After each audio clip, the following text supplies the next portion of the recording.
All right, welcome to my show. It's very zen looking here. Yes, and number one, it's a nighttime vlog. Number two, it's a sit-down vlog with you on my channel. Kulang na lang, mukbang. Monstrosity. The reason why... Ah! There's a spider on your shoulder! Oh my gosh! Throw it away. Lumabas ka kasi. Ayan tuloy. Okay, come. You did it on purpose, no? Really? May time pa talaga ako for that. Okay. Anyway. Yes. Simulan na natin. The reason why Kryz is here is because ang dami niyang reklamo when it comes to our home. Yes. Grabe, di Yes. naman. Well, Hindi naman reklamo. Hindi naman comment reklamo. lang. Ang dami niyang mga tanong sa akin. Yes. Like, love, why ang dami nating mga problema sa bahay? Ba't ang dami mong inaayos? Maybe renovation, never ending. Yes, or mga ganyan. So, I would say, parang, okay, these are things that most new homeowners hindi nila ini-expect. Yes. Most homeowners na hindi engineer ang husband Hindi wouldn't nila alam know. how to go about it. wouldn't know that this is the reality of having a house. Yes. So, in this video, I'll give Kryz free reign to ask me a lot of questions, especially from a homeowner's point of view. Don't be too harsh. Feeling ko nga narinig mo na lahat eh. Na complaints ko. Pero at least dito, mas may explain ko ng mas malalim. Okay. And let's that's do it. today's video. Yeah. This video is sponsored by Mighty Bond pala. It's an evolution of the Mighty Bond. Like, literally, when I used it, sabi ko, this is how it should have been from the start. Tan-ta-da-dan! This is the Mighty Bond that you know and love. Slater's happiness. Alam mo na yun, di ba? Like, parang kitang-kita dito na wala nang laman. Alam ko yung careful tayo ha. Para Oo, kasi... hindi siya didikit kasi super Oh. sticky. Yeah. This is the all-new Mighty Bond. It's exactly the same inside, pero check this out. Looks Parang like a pen. naka-tube siya, di It's ba? cool. So how do you use it? You twist it. No. You just open it like that. You poke it from the bottom. You use it like an ordinary Mighty Bond. Okay. So you press it. Don't squeeze it. Wait lang.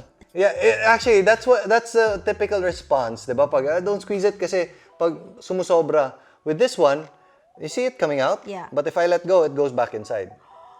See, it's there. So it's easy to apply. I can now do all the applications. I use this for my shoes, etc. Even if you squeeze a lot? Yeah, even if you squeeze a lot, and then when you let go, it goes back inside. So that eliminates the problem of Sticky fingers. sticky fingers and Yes! nagka-clog siya dito. When you can't open it anymore. Yes, kasi nagka-clog na siya. Because it locks itself because of its stickiness. Oo. So, that's why it's Mighty Bond Anti-Clog Tech. Oh, fancy. So, this makes it also better sa mga storage life. Diba, ako, ang dami kong projects. Sometimes, diba, I use this and it takes me like maybe 6 more months till I need to use it again. So, this one, I can just put in my handy kit and then, yeah, ready to go all the time. So, yun. That's the new Mighty Bond Instant Glue with Anti-Clog Tech. Pero yan, you ask me about this all the time. Like parang, hi, I don't know what to do kung wala akong Slater sa buhay ko. Naks, diba? So, swerte mo, may Slater ka. It's not kung wala akong Slater, kung wala akong engineer. Just kidding, love. Okay, sige. Let's get started. Okay. Okay, question number 1. So, love, when we first moved into this house, you spent so long on the planning stage because Yes. you told me it's better to spend time on the planning stage kesa na-build na yung bahay, all of the further renovations will take longer. Yes. So, I expected that when we finally move into our house, tapos, we live here. Tapos and naman that's talaga. it. And that's it. But I was surprised to see that ang dami mga small things that you needed to fix here and there, especially in the pandemic when you were at home all the time. Like for instance, mabaho tong CR na to kasi hindi siya ginagamit. Or yung sink na to, yung plumbing, yung mga ganong things. Let's break that down muna. Okay. The concept of spending time on the plans as much as possible. I think we spent a year on the planning stage. You spent a year on the planning stage. And then it took us only 10 months to build this house. So we spent more time on the planning stage than the theory ko, and it's not a theory, it's an actual reality, is that it's faster to spend time on the planning stage. It's cheaper to spend time on this planning stage because when you move a wall sa planning stage, It's just parang a drawing. Yeah. lapis lang, di ba? Pero pag nasa totoong buhay na, you would have to move entire columns, entire beams. So, mas matagal talaga siyang gawin and mas mahal. And mas maraming headache. It demoralizes the people working on the house, it demoralizes you and the architects, etc., etc. So, yun. When it comes to mga sira-sira sa bahay, complaint number 1 would be yung mabaho yung CR. Example. It's not a complaint. It's just an observation. Siyempre, kung nagko-complain ka kasi mabaho yung CR It's a comment. Yeah. Yes. Because the house needs a certain maintenance. That's why palagi nila sinasabi na ang bahay na hindi tinitirhan, mas nasisira. Like for example, that one, yung mabaho yung CR, it's because yung drains mo are very, very dry. And kailangan siyang ginagamit from time to time. If there's people using it, nagsisil yung water sa amoy ng CR. Right. So by being in the place, it makes it less of a problem. Pansin mo ngayon, mas hindi na yun problema because we're using all the CRs. It only happened when it was just the 2 of us and we had extra rooms. Yes. Which were not being used. With the doors naman, diba, we have squeaky doors from time to time or matigas isara. Matigas siya i-open and close. And it happens because of Mother Nature.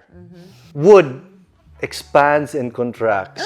Just like our ceiling before. Yes. It would be so noisy before, just because they don't know. Our ceiling would make noises throughout the day, like.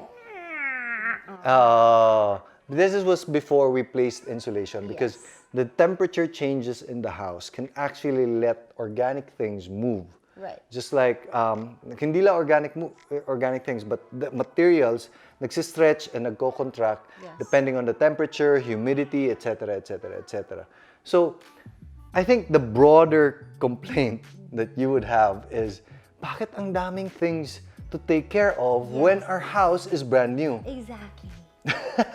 Exactly. And that is because a house needs taking care of talaga.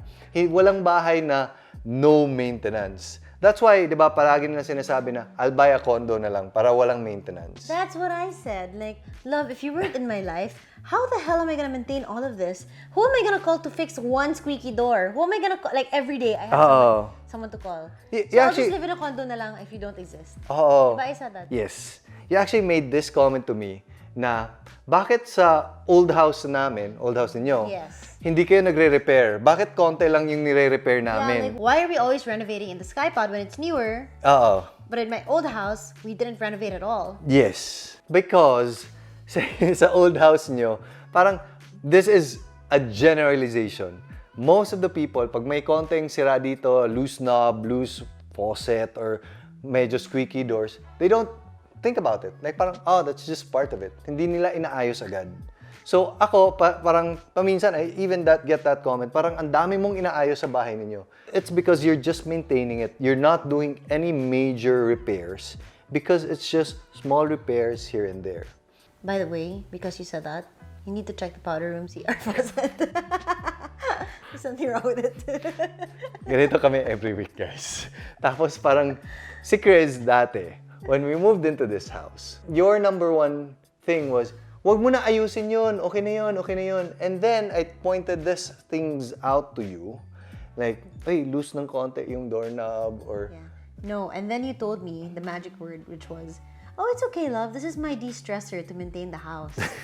I can use it for content. I'm like, content pala ha. Pag hindi ako busy. Pakiayos nito. So si Kryz ngayon, sobrang ano na siya, sobrang like... Meticulous. And you notice a lot of things that are wrong already. Because like, you trained my eye. Like cabinets na, uy, bakit hirap mo sumira ng cabinet natin? Like parang... And now, nagko-complain ka na. Whereas in your old house... Because nga, you trained my eye. These are things you can't unsee. Sabi nga nila, if you marry an engineer, this is your own, you did it to yourself. Yes, I know. Pero I really love our house. I love how we're able to live in it in such a way that is walang friction masyado. And it grows with us. Yes, it grows with us, etc. So parang, I want to take care of it. It's an expensive house. We spent a lot, or our parents help us spend also. Thank you, Mom and Dad. Pero it's something, definitely, any house needs to be taken care of. So, yun yung nangyayari. Ano pa ibang reklamo mo? So, I understand maintaining the house, but why are we always renovating here and there? That's just you, I think. No, any new house, para sa akin, and this is my theory, kahit papano mo tingnan sa plan, it will never feel the same way as when you're actually living in it.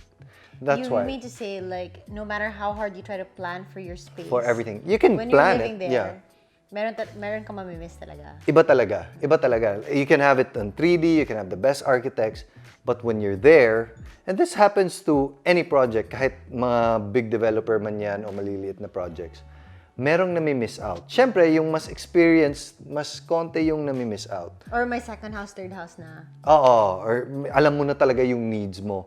And this is a matter of individuality. Kagaya natin, like parang we have different needs from our neighbors. So, iba yung mga kailangan din natin. So, iba din yung mga design aspects na gusto natin. Like for example, akala ko we wouldn't be spending a lot of time here in this bedroom during the daytime. So, I didn't care na, morning sun, it hits the morning sun. I didn't care na medyo mainit. Alam kong pag afternoon, okay na tayo. Well, a little bit. But no. Parang, Kasi 6 a.m. mainit na siya. oo. So, may Dati, mga ganyan. naayos Oo. na niya. So, nilagyan namin ng mga pergola, nilagyan namin ng mga itong trees behind us. The tents, just to mitigate everything else. The window, we even changed the Oo. window. That's why, palagi nila sinasabi na if you really want your house to be completed as soon as possible, live in it kahit hindi pa tapos. Diba, paminsan, I've heard stories of people living in just the master bedroom. Everybody lives there, and then yung kinoconstruct pa yung ibang areas. Kasi nakikita natin lahat ng mga sira, nakikita natin lahat ng mga, kailangan pala to ng faucet dito, kailangan pala to ng ano dito. It's just tayo, it's easier for us because we have access to all these trades easily. So, dagdag tayo ng generator, agad, meron na. Dagdag tayo ng insulation sa roof, okay, meron na. So, it's a little bit easier for us. In short, sinasabi mo, I'm very lucky to have an engineer husband. But you know what? That's true because in my old house, we have little complaints that we just kind of learn to live with. Because it's so much of a hassle to get a contractor to fix the small area or just one room lang, and then where will I live? So it's kind of just okay. It's okay. Like ganito na lang. Like it's fine. Yeah. Well, and every house isn't built perfectly din. Kahit papaano, every house is parang customized, di ba? So kahit even mga rocket scientists or yung mga factories that build cars, they make mistakes. How much more a one-off, complicated house with a lot of trades, and parang you're getting a supplier for the faucet, you're getting a supplier for the water heater, the floor, the furniture. So many different elements that can actually go wrong. So expect that there will be things that will go wrong. So this applies to all houses in general. Yes, so that's why it's very important to have the right supplier because the right suppliers give you that warranty or grace period. Okay, use the house. If may mali, may leaks on the roof or anything, we'll fix it. No problem. You know what I really learned from you though? That I'm trying to give advice also to the people who ask me because believe it or not, some people also ask me. Wow. Yeah, it's I'm so used to kind of being super frugal. Now I'll just say, just get this guy to do it and he'll take care of everything for you and then tapos. Yes. That's what I did with my old home office in my old house. Yes.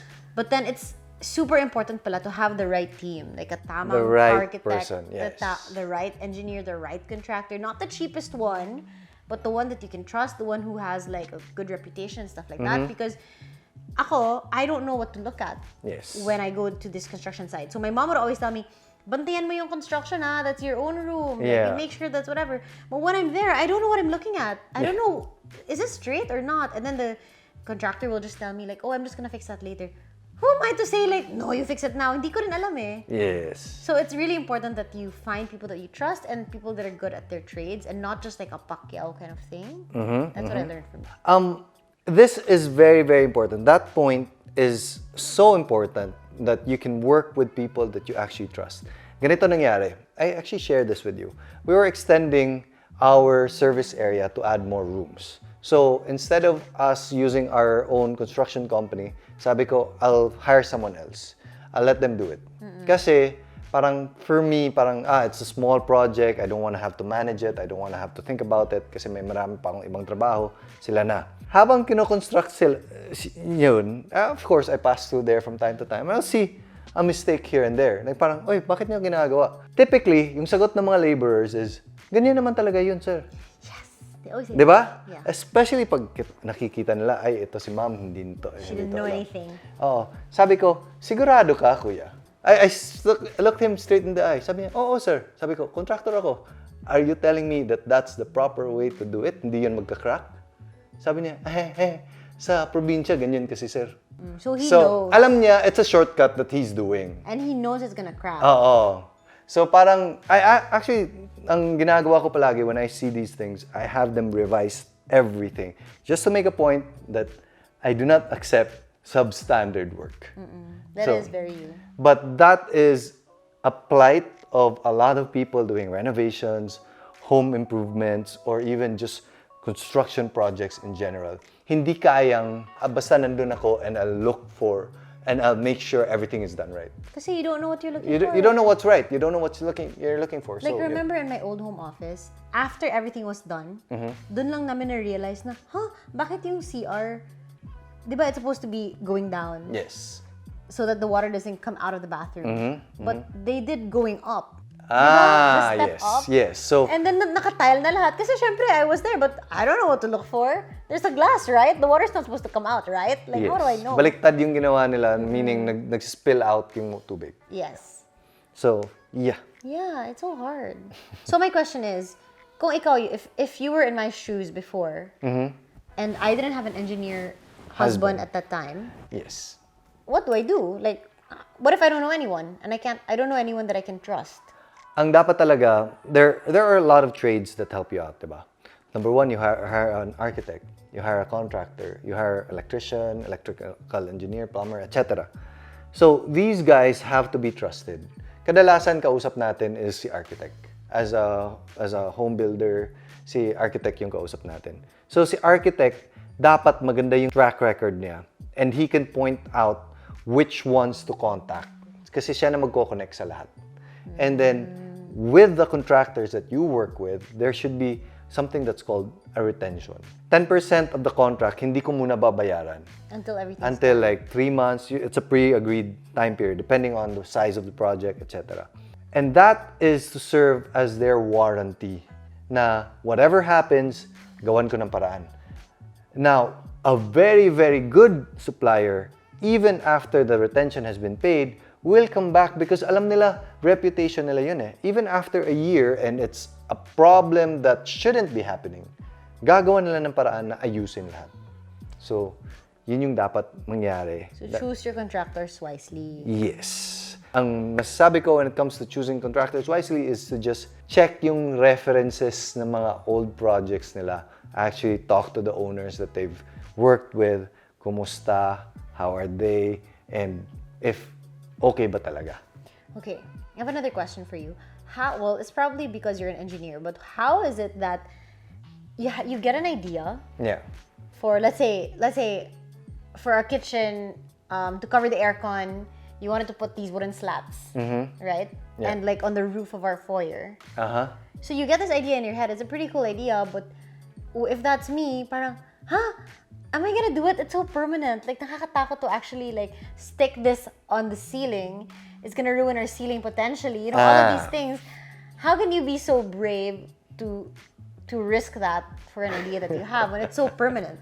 You know what I mean? I think it's, it comes from experience na kaya kong mas mag-visualize. Like, for example, when we were talking about our kitchen, we're still building this house, kaya ko sabihin sa'yo na, oh, this is loose enough, this is, enough, maybe that color won't work well. I think it's, mas yung imagination mo, alam mo nang anong mangyayari because you've been exposed to it so often.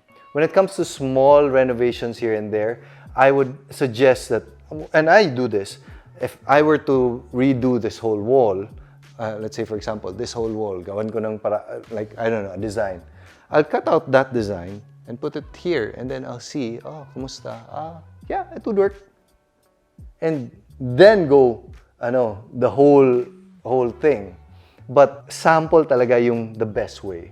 That's why si architect palaging humihingi ng sample. How does this style look with this wood, with this door, with this ganyan? It's irritating at times because ang daming samples na hinihingi. Tapos hindi pa pumapasa yung samples. Iba na naman. But it actually makes for a better house. Another way to go about it, if it's a bigger project, would be renders. So, di ba, dinodrawing nila, pinapakita nila kung anong itsura. Without the renders, I'm a goner. You just make me look at yung mga naka-line-line lang. Oo. What do you call that? The one from the top? Layout? Floor plan? Floor plan. No, architects dati, what they do is actually draw the room for you. I saw, mga ganun. Like, that's so wild. Saka yung render pala, it makes a difference if the person who renders is good or not. Because I remember we were comparing kitchen suppliers. Mm-hmm. And one kitchen supplier had this really nice render. Yes. And one kitchen supplier had the better kitchen. Mm-hmm. But the render was so pangit that I kept saying that, just go for the other one. And sinasabi ko, hindi, yung render lang niya, hindi maganda. I'm like, what are you talking about render? It's the same computer picture. It's like, let's say for example, I take a photo of you. And then... Using an old phone or using an no, iPhone? it's just me, I'm a better picture taker. And then, yung isa, hindi marunong. Pangit yung background, whatever. So, or hindi marunong mag-edit, walang filter, walang ganyan. Iba talaga yung labas. Yeah. So, that's why good renders actually matter, especially for the more layman. Yeah. I know that these things take time, take effort, and it's, as you've continually told me, and massaged into my brain, hindi talaga matatapos ang bahay na to. So, na-accept ko na siya. I think having a house is a big responsibility talaga. It's not just about the building of the house, it's also about the maintenance of the house. So, the size of the house matters a lot. We were thinking about building a big house versus a small house, so we're balancing it out. The maintenance issue is a very, very big factor of why we chose a smaller house than what we would have wanted. I also really wanted certain things. Mm-hmm. Like, oh, love, let's put a skylight. Let's put this, let's put that. Yes. And then Slater would always like turn my dreams into reality. Like, no, maglilik yan. No, magsustain yan. Yes. No, la la la la la la la. So I'm like, okay, ka na bahala. There are a lot of things that design-wise or drawing-wise, I can make a very, very impressive design. I was just talking to this international architect like 2 hours ago. And we're working on a project. Tapos, sabi niya, I don't want flashy. Flashy, after 10 years, it's like a pretty woman that magsawa ka. It has to be the type of relationship we're in. As you grow older, as you know about the project more and more, as you live there, the better and better, the more in love you fall with the project. Diba? So, hindi siya gimmick. So, a skylight would be something for the Philippines that's very, very hard to execute. I'm sure there's ways of executing it properly, but most of the time, the complaint is mainit and hard to maintain, nagli-leak, and madumi siya. Every time you look up, madumi. Diba? So, kasi malikbuk tayo dito. So, may mga ganyan. Yeah, that was really my thing. I really wanted a skylight. Yeah, she wanted a skylight in our kitchen. Kitchen ba yun? Yes, right above our kitchen.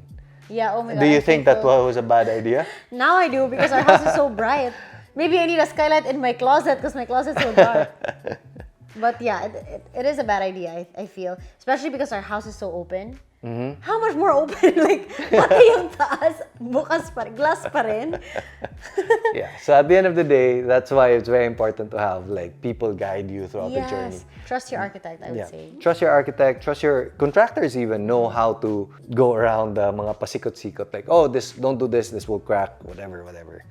So, ang dami kong designs na gusto. Sunken na living room, yung mga dome-dome na door. yes. I mean, okay naman. It's just not bagay in our house. Yeah, so maybe in the future, gawa tayo ng ganyan. Narinig niyo yun? May bagong house daw kami. In the future, meron daw. Somewhere in the south of France. Oh, kakagaling lang ng Paris. Anyway, guys, that's it for us. Thank you so much for watching. And if you like this video, we'll do more. Post your questions down below. You want to guess more, love? Siyempre for you, I'll do anything. Wow. Basta may bahay ako sa south of France. We can do more of this type of video if this has been helpful for you. So make sure to like, subscribe, and comment down below. and we'll see you later.